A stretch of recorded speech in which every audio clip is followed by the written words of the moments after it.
For the level 1 kneeling torso sequence, start on the ground with your hands in front of your knees in a kneeling position. Start at your pelvis and tuck your pelvis like you're trying to point your tailbone towards the ground to initiate the rounding of your spine. Tuck the tailbone, tuck the spine, push out through the shoulder blades, and then finally tuck the head. To initiate the arching of your spine, do the same or do the opposite thing. Pour your pelvis out as if it was a bowl of water and you're trying to pour it out as quickly as possible. Shift your tailbone towards the sky. Arch your lumbar spine into your thoracic spine, into your shoulder blades, and into your neck, eyes to the sky. Take your time to master this movement and slowly do it for 5 reps of flexion and 5 reps of extension. This is also a good time to continue working on your breathing practice. Exhaling as you press everything away from the carpet, and inhaling as you look up at the sky and expand your rib cage. From here, we're going to do what's called a bird dog. In the same position as you were for the cat dogs, extend your right leg and your left arm. From there, bring your elbow towards your knee, making contact in the center line of your body. It's important, try not to rotate your hips and your shoulders. We're trying to keep the core and the pelvis stable and in one plane of motion while you go back and forth and do the cat dogs. Practice 5 reps on one side and then 5 reps slow and controlled on the other side.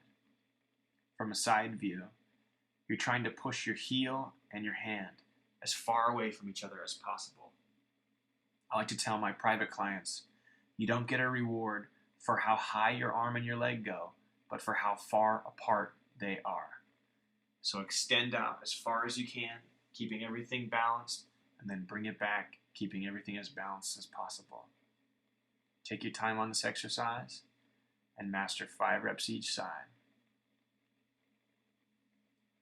From there, come into a kneeling position, tuck your pelvis, and squeeze your core muscles as you drop yourself down into a kneeling hover plank. In this position, a few things are important. One is if you feel this in your lower back, you are not doing it correctly. We want to make sure that you're squeezing your glutes, slightly tucking your pelvis under, which means pointing your tailbone towards the ground, keeping your core muscles very tight, not allowing your back to go into extension or to bend backwards or sag through the hips. And lastly, sliding your head back nice and tall, pulling your shoulder blades back, and also dragging your elbows towards your knees. This is a very important last cue because when you fire your lats, you will fire your core much harder.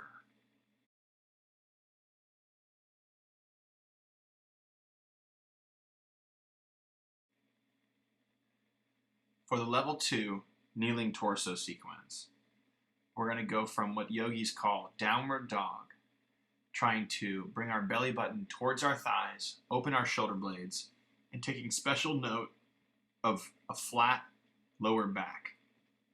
I want you guys not to go for the calf stretch on the downward dog, but to go for the hamstring and the shoulder stretch initially. From there, drop your knees and come through to what's called an up dog or a cobra position with your hips on the ground, your back arched, and using your hands to bend your spine towards the sky. Come back on your knees, tuck your toes, come back up to a downward dog position.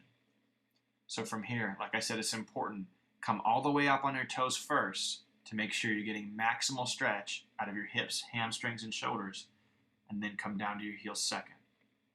Again, drop your knees, come through the middle position, arch your spine backwards, pull your shoulder blades back and push them down into their sockets, and eyes toward the sky. Go back and forth between the downward dog to the upward dog several times to loosen up your shoulders, your hamstrings, and your hips. Hold each position for 10 to 30 seconds until you feel a good stretch and you feel like you're increasing your flexibility, mobility, and control of your body.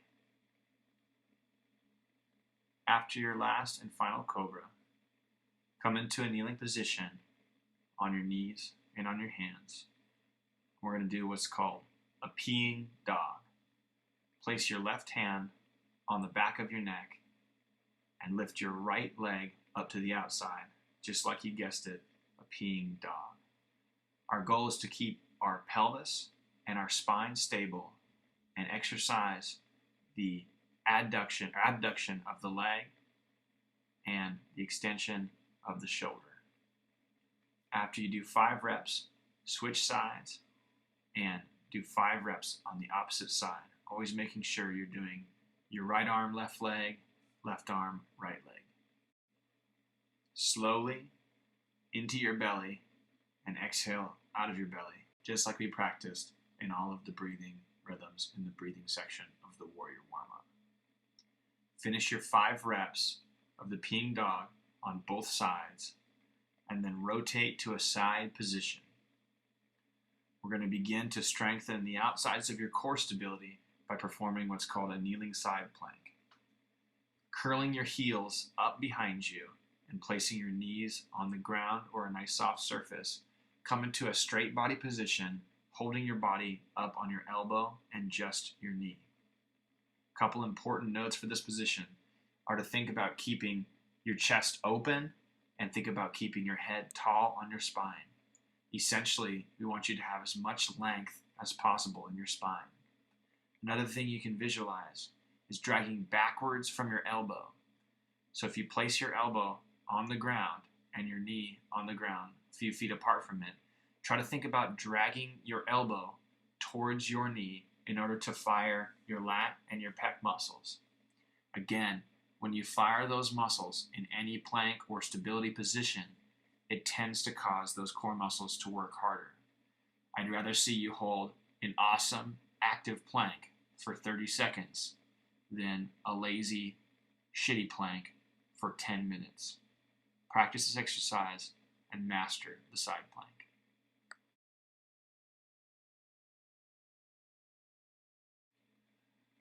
For the level 3 kneeling torso sequence, we're going to start with what is called a prakachka. Coming from a downward dog without dropping your knees, move through a push-up position and into an upward dog position. It's hard to see on this image, but I'm trying to extend my spine as much as I can in the upward dog position without letting my core go. I want to make sure to have some core tension as I'm right there in this position to prevent my lower back from getting injured or feeling strained. So from the downward dog, come through with straight arms to the upward dog. Inhale as you look up at the sky and you pull your shoulder blades back and down into their sockets. And exhale, slow and controlled, as you come through that position and work your chest and your belly button towards your thighs. Perform 5 or more slow and controlled reps, going back and forth between that downward dog position to that upward dog position to adequately strengthen and stretch your shoulders, your core, your hips, and the back sides and front sides of your legs. Finish your 5 reps of the prakachka, nice and slow and controlled, and then we will move into what's called the hover plank. Drop your elbows towards the ground, holding a push-up position. Make sure your hips, shoulder blades, and back of your head are all in one straight line.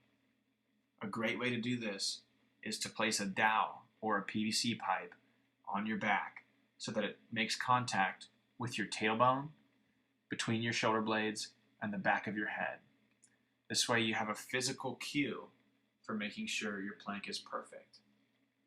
If you get bored like I do in a plank position, you can kind of drag yourself forward and backward, primarily from the elbows, working your core out slightly harder and keeping that solid position. Again, drag the elbows back towards the toes to fire the pecs and the lats in order to cause your core to engage much more.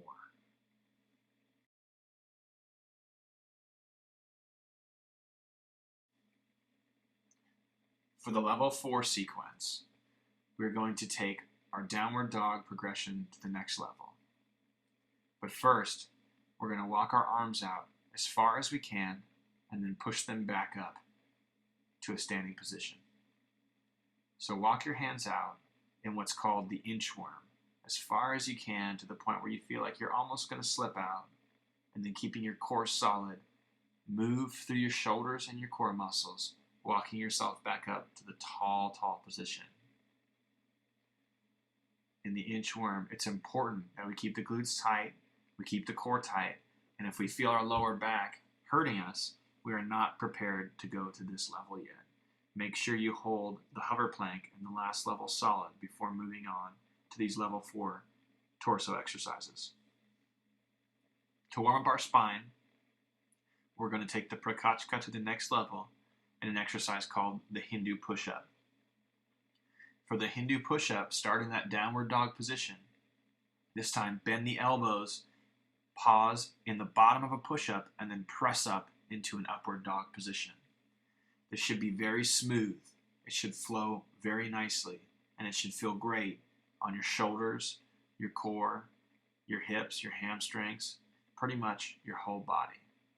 Perform 5 slow and controlled reps, inhaling as you look up at the sky, exhaling as you look back at your toes.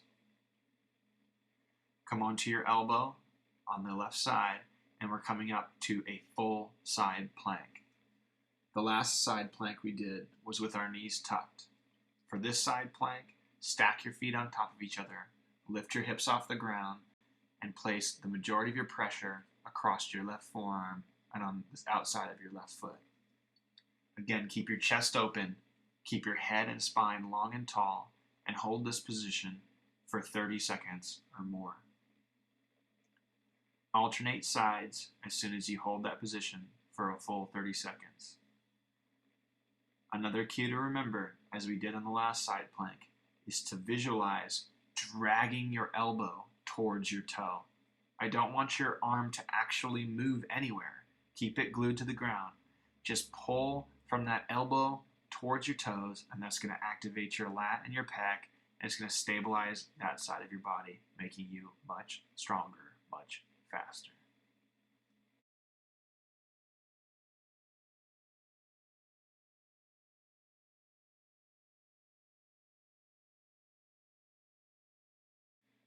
For the level 5 sequence, walk your hands out into our downward dog position. From here, we're going to build on the Hindu push-up by bending the elbows and coming into our upward dog position. From there, bend the elbows to the bottom of a push-up and then press back up into a downward dog position. If you take your time and do this slow and controlled, and be very mindful of this position, pressing your butt up and back, you will find this to be an extremely challenging exercise. Very good for warming up the strength and mobility of your shoulders, your spine, and the back sides and front sides of your legs. Take your time, perform 5 slow and controlled reps, inhaling as you look up at the sky, and exhaling as you press your butt up and back towards the ceiling. Perform those 5 reps, and then come down to your knees and prepare for the full side plank, or what's called the gladiator hold. Stacking your feet on top of each other and having your hand underneath your shoulder, come into the full side plank or gladiator hold. In this position, it's important to continue that same lat activation that we've continued for all the other plank drills. So try to drag your palm towards your foot to activate the lat, to activate the pec. In addition, think about having a very, very long, extended spine as you hold the side plank position. Don't let your shoulders come close together on the front side, but rather think about staying open-chested and wide-armed, like you're trying to expand and open your chest as much as possible. Hold this position for 20 to 30 seconds, trying to keep your body nice and rigid. Again, I'd rather have you hold a perfect plank with extremely active core, active lat, active pec for 30 seconds than hold a lousy plank for a long period of time. Finally, we have one more challenge on your core, which helps your contralateral core stability. Come into our hover plank and lift our right leg and our left arm, trying to keep our torso balanced right down the center. Continue dragging your right elbow down towards your left foot to activate that cross-body core stability. Hold this position for 10 to 20 seconds and then switch sides. Again, one of the most important things to do is try to keep your body in the center line. If you can do this exercise with your hips and shoulders perfectly in the center, you know you'll be getting somewhere in terms of core stability.